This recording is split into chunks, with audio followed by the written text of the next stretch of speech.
to my distinguished colleague, the Honorable Vikram Bharat, by making my contribution to the Local Content Bill, Bill number 21 of 2021.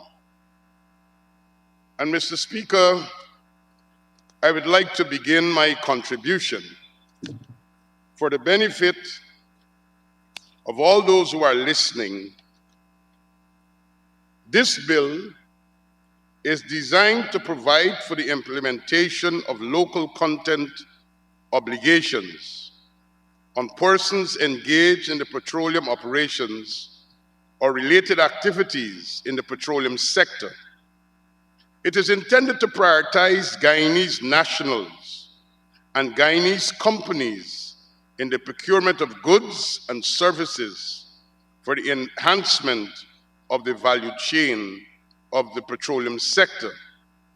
It is designed to enable local capacity development, to provide for investigation, supervision, coordination, and monitoring and evaluation of and participation in local content in Guyana. It is intended to promote competitiveness and encourage the creation of related industries that will sustain the social and economic development of Guyana and for other related matters. Mr. Speaker, I join with my colleagues who spoke earlier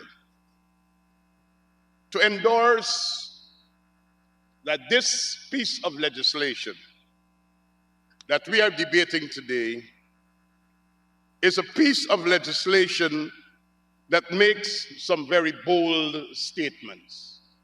Very bold statements. Bold enough to say that, one, we welcome foreign direct investment. We welcome foreign companies, including major oil companies, to Guyana. We welcome their investments and the opportunities that they bring. This piece of legislation is saying, we are welcoming you to Guyana. We are welcoming you to invest, but we're not going to do so at the expense of Guyanese and Guyanese nationals. Mr. Speaker, it is also making a bold statement that Guyana is open for business. But the PPPC-led administration by President Dr. Irfan Ali, while we facilitate and encourage business in Guyana, we will fulfill our mandate in ensuring that Guyanese interests are served while we are in office. And this piece of legislation guarantees the Guyanese people of that. This piece of legislation that I stand to support, that was brought by my honorable colleague, says boldly to all Guyanese in the hinterland, the riverine areas, and in the urban centers, our oil wealth must bring prosperity for all Guyanese. And mechanisms must be put in place, and we are putting those mechanisms in place to ensure that poverty is eradicated and that all Guyanese not only benefit from charity, but Guyanese must benefit from opportunities. You know, a while ago, I recall, Mr. Speaker, while we were in opposition and the APNU, AFC were in government, the big conversation was oil money transfers, how much every family should get, and how much the government should give to every person, and the rest of it. This bill is beyond reaching out to vulnerable groups and providing transfers. This bill makes room for Guyanese to get involved in real opportunities where the sky is the limit. So it's not limited by a government transfer.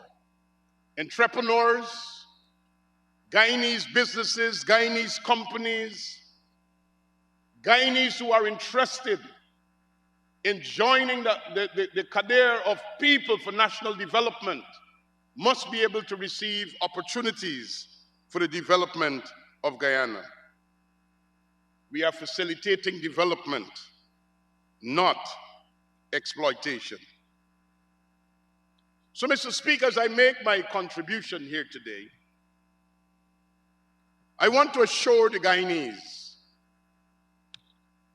all my brothers and sisters, wherever they are located and where they're listening from, that this piece of legislation, admittedly not perfect,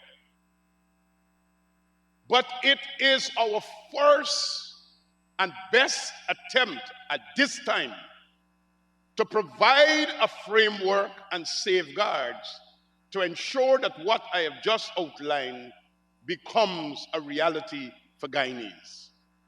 Why legislation and not just policy? Why not just a white paper?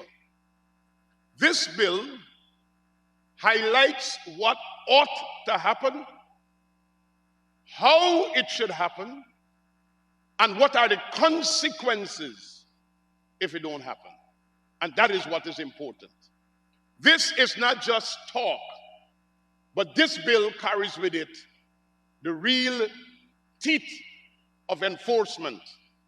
The Honorable Vikram Barrett, when he spoke in presenting the bill, reminded us that there are penalties ranging all the way up to $50 million for persons who don't comply with actions that are stated in this bill. The man in the street, members of the private sector, the ordinary worker,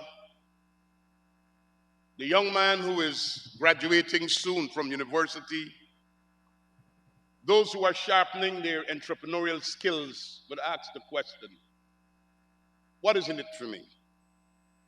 Well, let me take time to tell you what is in it for you. This bill guarantees employment for Guyanese. Employment for Guyanese. You know, we came to government telling the nation that put us in office and we will create at least 50,000 new jobs. Mr. Speaker, I happen to be the gazetted minister with responsibilities for some sectors and agencies. And I can tell you, as a result of oil and gas, what are some of the impact in terms of growth that is taking place in Guyana, and why this bill is necessary to safeguard those jobs. Before oil and gas, we used to see about 7 to 10 ships making a call at Port Georgetown on a weekly basis. 7 to 10 ships on a weekly basis.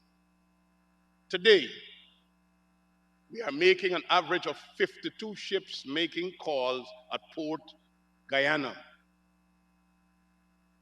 Expansion in the maritime sector. With just one FPSO in play right now, and the service ships that have to go out and come in, and the supplies and the rest of it, there is major development. It would appear that the contribution that was made by the Honorable Member, Mr. Patterson, was thinking that Guyana will remain a one FPSO operation with 110,000 barrels a day offshore Guyana, and he's not thinking down the line about 6 or 8 or 10 or 12 FPSOs that are out there where we could come up to producing 1 million, 1.5 million barrels of oil per day. We have to look when you're making a framework of what is happening. We have a new development in Guyana in the aviation sector. Rotary craft have to be out and in of our airports, and that was it, one FPSO. When you have several offshore Guyana, more companies will have to come to Guyana to get people out and in using helicopter services and the rest of it. It means more people have to be fed, more people have to be accommodated, because when they're on rotations, there must be apartments, there must be places for them to stay. If there are apartments, these apartments need to be maintained, there needs to be landscaping, more people need fruits and vegetables, more people staying in hotels need tomatoes and cucumbers. We don't need the canned stuff coming to Guyana. We need our farmers to be able to provide their services to those places to ensure that they're getting part of the pie. So when we talk about employment, we're talking about the taxi drivers being able to provide transportation services. A man must be able to move, and that's what I want to say to the taxi driver. You must move from just merely a hustle trying to get a drop here. And you must be able to invest in several cars and provide executive services for the oil companies. And that must be for Guyanese and not a Trinidadian company coming to Guyana to provide that service to an oil company. It must be a Guyanese that is doing that. The service providers, whether it's hairs and nails and all the rest of it, it must be local people that are providing that. We must be able to create employment in every sector. So it's not just the people who are going on board. It's not just the people who are working on the supply vessels. It's not just the people who are directly linked to operations offshore Guyana. More companies coming to Guyana. Through the Sea and River Defense Board, we have offered at least 8 no objections for development, for shore bases and other facilities. They will be laid on yards. People would have to drive the forklift. People would have to work the trucks with the high arms. And there's a whole host of activity that will be taking place. And you know what we're saying? Don't take your eyes and pass Guyanese. That you're going to bring people from Ukraine and Argentina and Peru to do a job when there are Guyanese here in Guyana who could be trained and developed to do that same job. The PPPC administration is making a bold statement by the presentation of this bill today that we are safeguarding the employment opportunities that will become more and more available for Guyanese to benefit and for Guyanese to prosper in Guyana. And that is why everyone should support this bill. Secondly, Mr. Speaker, this bill guarantees skills development. It's a new sector. While we had rice and sugar and bauxite and gold and the other labor-intensive activity that provided to our financial and economic development in the oil sector, there will be labor-intensive skills, but there are also high-level skills that have to be developed. And we want to ensure that our technical and vocational institutes, our technical institutes, our University of Guyana, understand the need for these skills so that Guyanese could be trained and participate meaningfully in Guyana's development. This bill also provides to ensure the local procurement of goods and services. We are not in a buy local campaign, but we are saying once things are available in Guyana, it must be purchased here, and our farmers and our manufacturers and our agro-processors and those who provide those services must be able to get an opportunity. This bill provides and guarantees that there must be the building of capacity for local suppliers and contractors.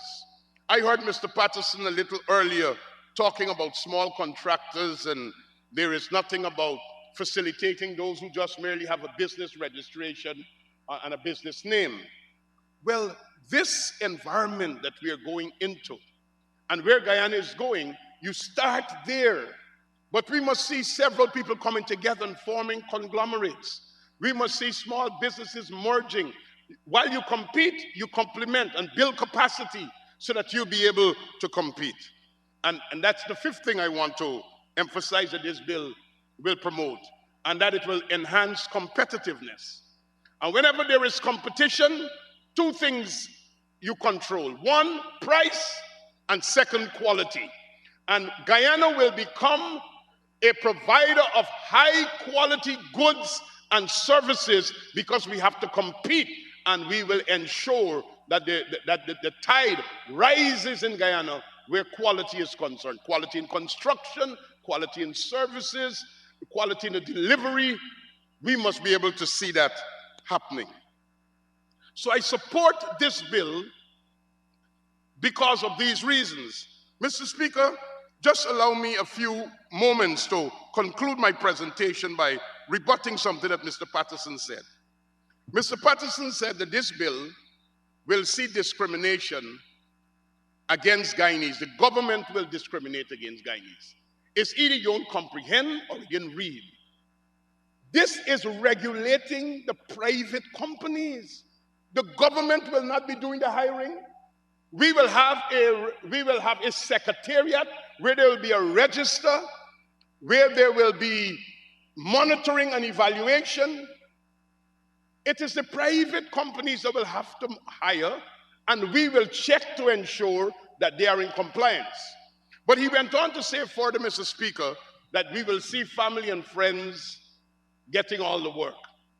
Well, I don't know if Mr. Patterson is aware of what is really friends and families, but I would like to remind him that in the acquisition and the procurement of the three metal Toledo weight in motion systems, this report that I still have from the forensic audit indicated that while he was Minister and General Secretary of the AFC, he handed a contract to the political advisor and the political strategist to the campaign of the APNU AFC, and up until now those scales have not been delivered to Guyana, and that is what is called friends and family.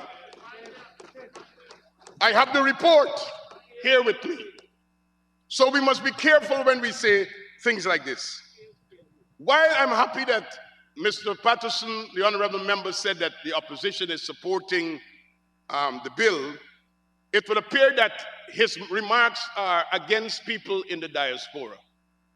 We know that there are Guyanese who live in the United States, Canada, England, some countries in the Caribbean who have dual citizenship. They work out there and they want to invest. Guyana, we only have 750,000 people at home.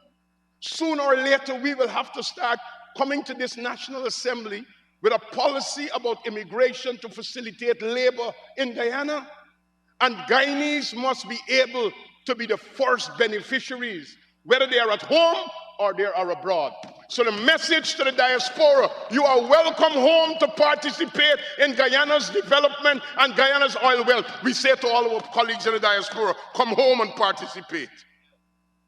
And finally, Mr. Speaker, finally, you know, this issue about this bill, one thing that stood out to me, and it is the fact, not only Minister Barrett, as the minister responsible for petroleum, would have to have a register and do monitoring, but the bill sets out to do something that everybody should be proud about.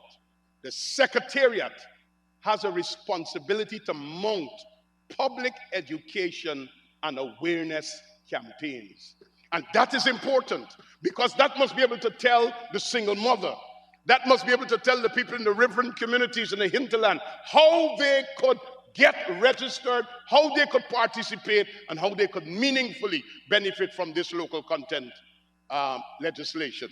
Mr. Speaker, I lend full support to this bill. I call upon all of my colleagues who seem to be absent at this time, but maybe listening, to support this bill And certainly, the call for this bill to go to a special select committee is without merit. You go to a special select committee to do consultations. We have done the consultations before. It is already done.